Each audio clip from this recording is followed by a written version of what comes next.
Everyone always told me to stay out of Lewis's room. Except Lewis.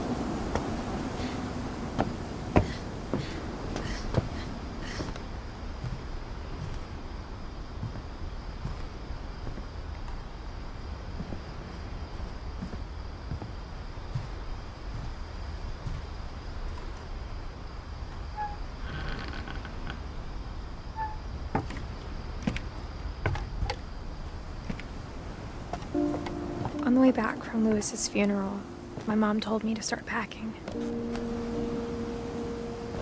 She waited until the day before we left to tell Edie.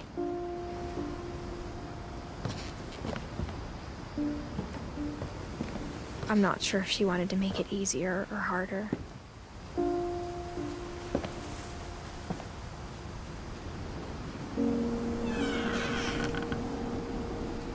I wish we'd stayed.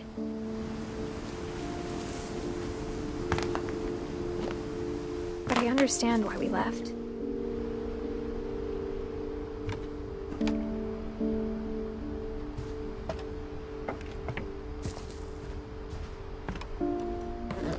My mom ended up leaving everything behind.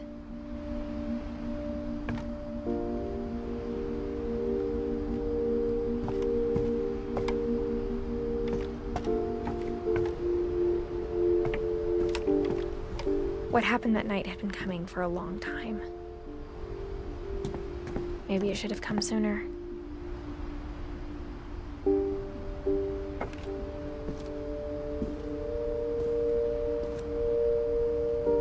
But it had to end one way or another. All that's left now is to tell you about that last night.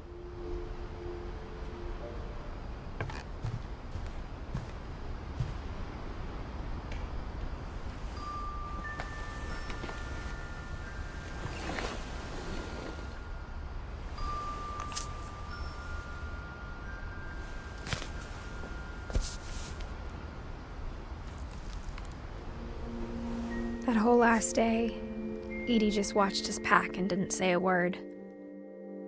Until supper, when she raised her glass and said, "To our final night together, and all our final nights apart." Grandma, you know what I said about alcohol. Some of your medications are very Edith, specific. I left a present for you in the hallway. Why don't you go open it? The grown-ups have to argue now. I'm sorry, you're right. We're all leaving tomorrow. Let's just enjoy our last... I'm not leaving. Edith, you're excused.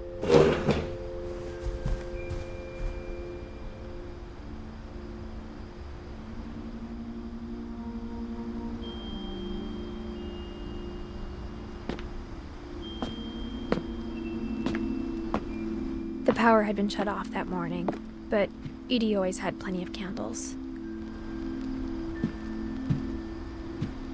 When my mom sealed the library, I don't think she knew about the other entrance. Or that Edie had a key to it.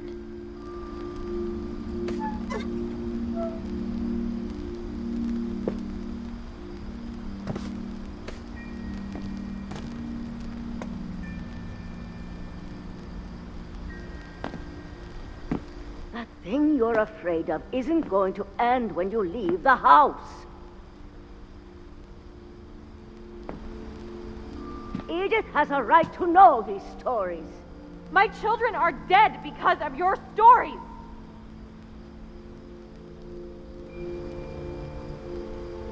I think it's best if Edith and I leave tonight.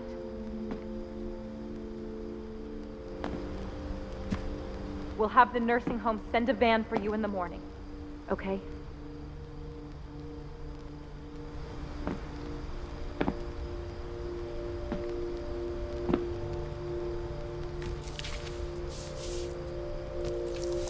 Dear Edith, there's so many stories I wish I could tell you, but there's only time for one. This is about what happened on the night you were born. That night, the tide went way, way out.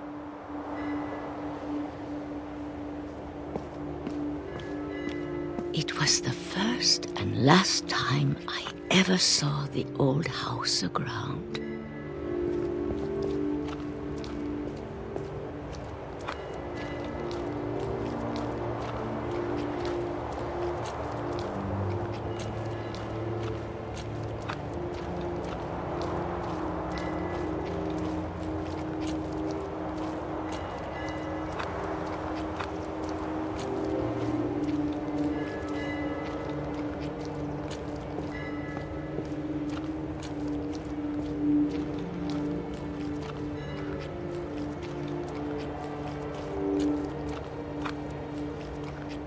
God, it smelled awful.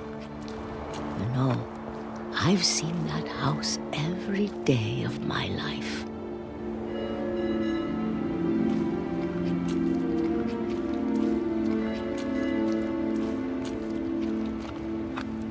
But I never thought I'd go back to it. When the fog rolled in, I lost my way.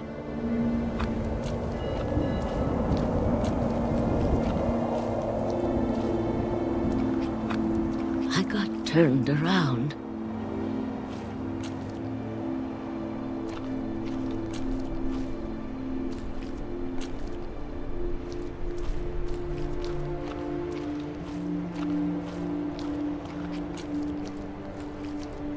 For a while, I wandered.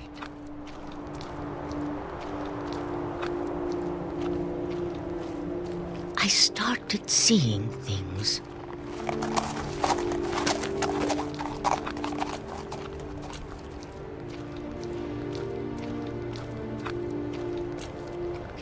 Things I'd forgotten had ever existed.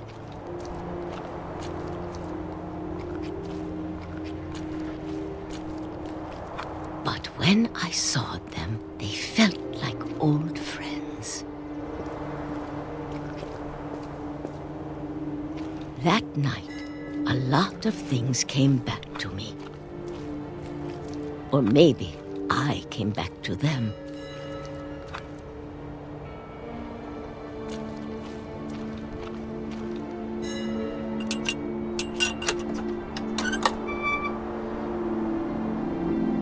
Things I can't explain, but that I need you to try and... Edith, what are you doing in here? It's mine! Edith! Mom, you're gonna rip it! Let go! I kicked and screamed, but Mom dragged me to the car. I never saw Great-Grandma Edie again. The next morning, the band came to pick her up, but she was already gone. After that, we moved around a lot.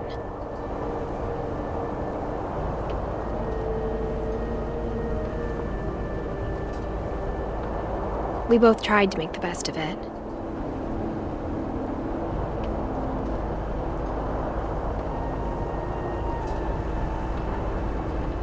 A few years went by.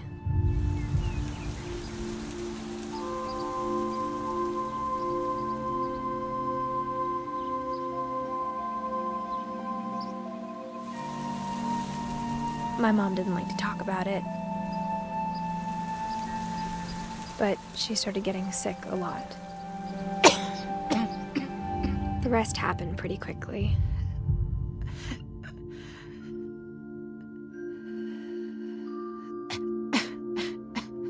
She got better for a while, and then she didn't. And then I was alone. The last Finch left alive.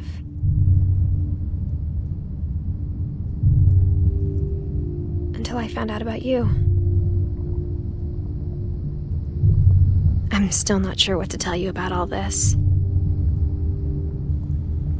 If we lived forever, maybe we'd have time to understand things. But as it is, I think the best we can do is try to open our eyes and appreciate how strange and brief all of this is.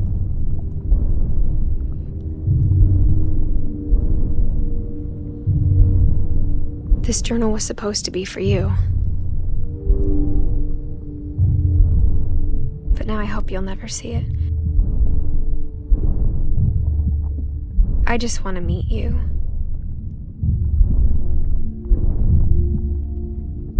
And tell you all these stories myself. But I guess if you're reading this now, things didn't work out that way.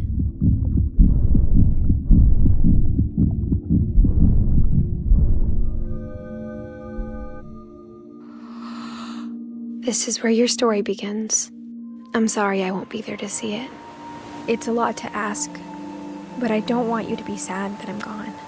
I want you to be amazed that any of us ever had a chance to be here at all. Good luck.